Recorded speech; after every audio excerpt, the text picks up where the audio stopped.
At a rally in South Carolina, former US President Donald Trump issued a concerning statement, suggesting he would support Russia in attacking NATO allies who failed to meet their financial obligations. Trump's exact words: "You didn't pay? You're delinquent. No, I would not protect you. In fact, I would encourage them to do whatever they want. You gotta pay." These words reverberated across Europe, raising alarm from east to west. This wasn't the first time that Trump had pressured NATO members to increase defense spending. The NATO members' defense spending, which stood at a whopping 4.1% of GDP in 1990, witnessed a sharp decrease in 2.6% in 2000. In 2014, in response to Russia's annexation of Crimea, the establishment, a threshold of 2% of national GDP was established for defense spending.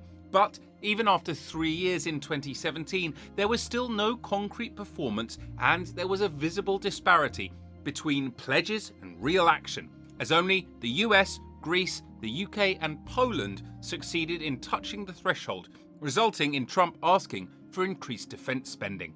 However, Trump's pressure didn't work. It was only after the Russian invasion of Ukraine which prompted 11 European nations, including Hungary, Romania, Slovakia, and newly joined NATO member Finland, to increase their military spending to over the 2% threshold in 2023, with Croatia close to it.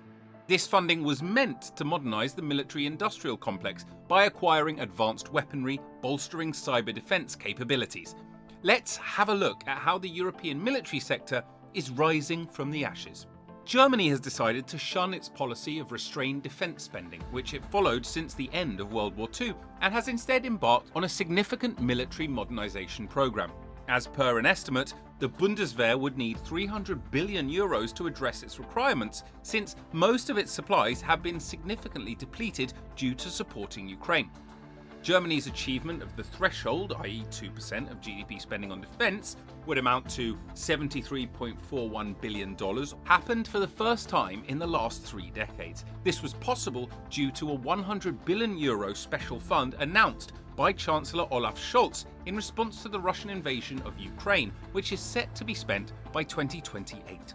Notwithstanding these endeavours, obstacles persist, such as a possible yearly budget deficit of €56 billion and inefficiencies in expenditure. The Bundeswehr's urgent modernisation efforts are shown by the fact that only 40 of its helicopters were active in early 2023, while 60% of its tanks were out of service.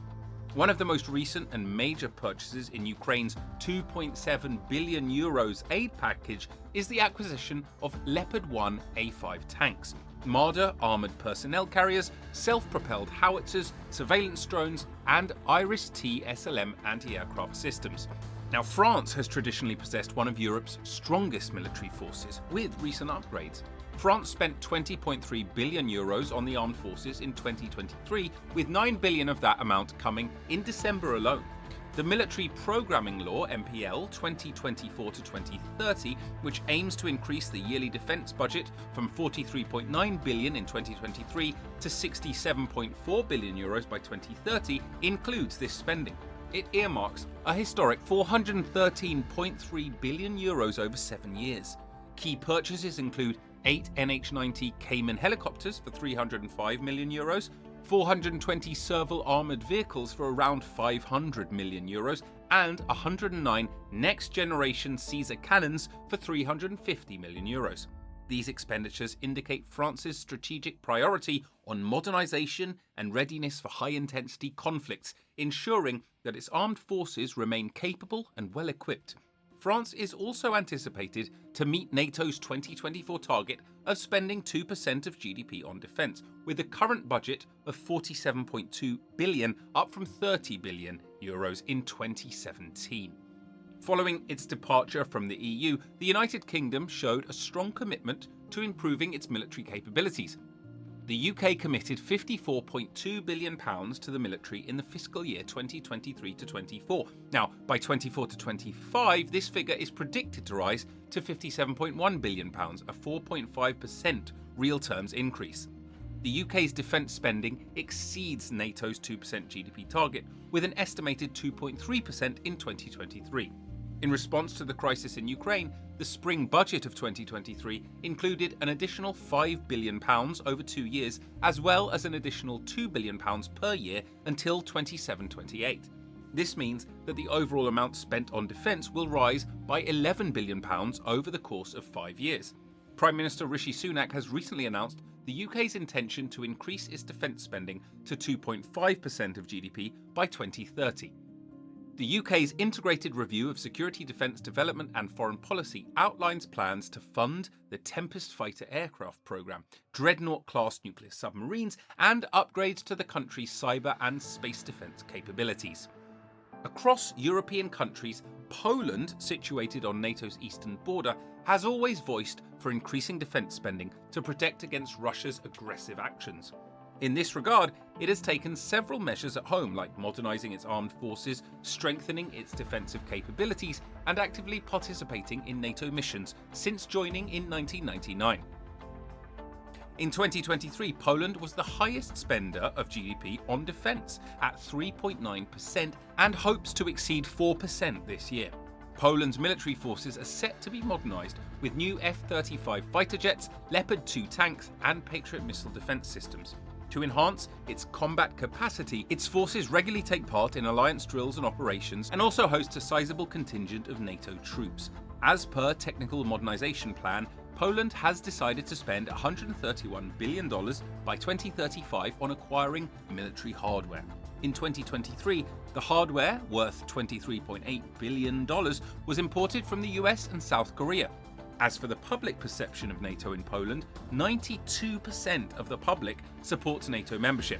Poland further solidifies its leadership in European security policy by providing substantial military support and hosting over 1.5 million Ukrainian refugees. The Baltic States have likewise also raised their defence budgets by a substantial amount. These nations have concentrated on strengthening their territorial defence capacities due to their close proximity to Russia. Together, Estonia, Latvia and Lithuania have pledged to support NATO defensive capabilities by forming battle groups known as the Enhanced Forward Presence (EFP) and assigning lead roles to the United Kingdom, Germany and Canada. For instance, Estonia is ready to host the UK's High Readiness Battle Group, Latvia has given the green signal to Canada, and Lithuania is set to station 4,000 German soldiers by 2025. Through these steps, Baltic states aim to fortify the battle groups to brigade-level combat capabilities. Moreover, these republics are also investing in new defence systems. For instance, Latvia is purchasing naval strike missiles, and Lithuania is purchasing HIMARS launchers. Considering the increased level of Russian threat, Estonia, Latvia and Lithuania have also vowed to increase defence spending to 3% of GDP. Now, Italy's economic woes have not stalled its plans to modernise its armed forces. Defence Minister Guido Crosetto has credited this modernisation to the need for increased manpower and better resources to combat emerging threats. But still, it has not met the threshold of 2%, i.e. it now spends only 1.46% of its GDP on defence spending. It has, however, vowed to meet NATO's 2% target by 2028. Out of this spending, a substantial amount will be allocated to human resources instead of weapons and equipment. Its procurement of small-diameter Bomb 2 and AIM-120C8 advanced medium-range air-to-air missiles point to its continued commitment to improving its defences. Spain, which spent 1.24% of its GDP on defence, has vowed to also increase, but only to 1.3% by 2024 and 2% eventually in 2029.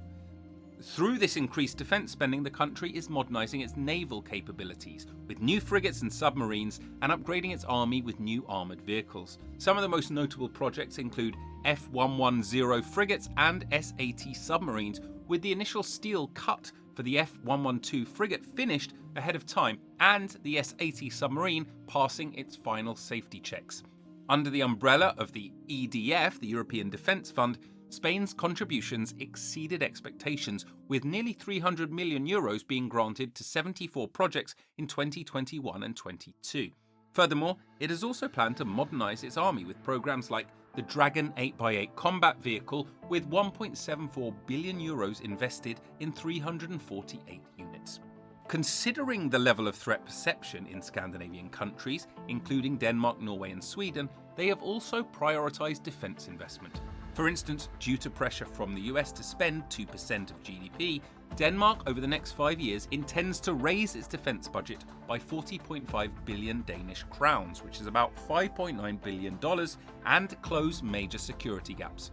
Similarly, Norway intends to raise its defence budget by $1.2 billion in 2024 as part of a larger 12-year plan to raise defence spending by $60 billion to accelerate the implementation of long-term goals such as supporting Ukraine and speeding the procurement of air defence systems. Moreover, Sweden by 2030 intends to increase its military spending to about 2.6% of GDP. By this year, it had hoped to double its defence spending from 2020 to over $11 billion, meeting NATO's target.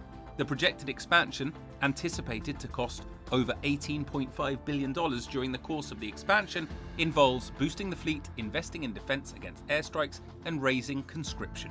This substantial increase in defence spending has multifaceted impacts on the European economy. On the one hand, it stimulates economic growth by creating jobs and fostering technological advancements in the defence sector. The influx of investment into military technology can lead to innovations that benefit other industries, potentially boosting overall economic productivity.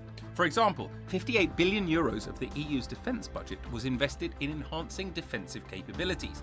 However, there are significant opportunity costs associated with high defence budgets. Resources directed toward military expenditure could otherwise be invested in education, healthcare, or infrastructure, sectors that might provide higher long-term economic benefits. In the aggregate of NATO EU countries over a decade, total government expenditures rose by 20% in real terms, about 2% per year, with military spending increasing by 46%. While education, environmental protection, and health expenditures grew by 12%, 10%, and 34% respectively. Additionally, the defence spending boom can exacerbate regional economic disparities within Europe, as countries with substantial military industries may see disproportionate economic benefits compared to those without. Furthermore, while increased defence budgets enhance security and stability, which can attract foreign investment, they also pose challenges to fiscal balance. Despite these achievements, the path to a robust and coherent European military industry remains difficult. Differences in risk projections, political divergences, and budgetary constraints are all significant barriers to progress. Some countries, such as Italy and Spain, may be more concerned with issues such as terrorism and migration, whereas Poland and the Baltic States place a higher premium on immediate deterrence against a Russian strike. Maintaining a common vision of European security, as well as constant diplomatic efforts, are required to bridge these gaps and build a coherent defence strategy.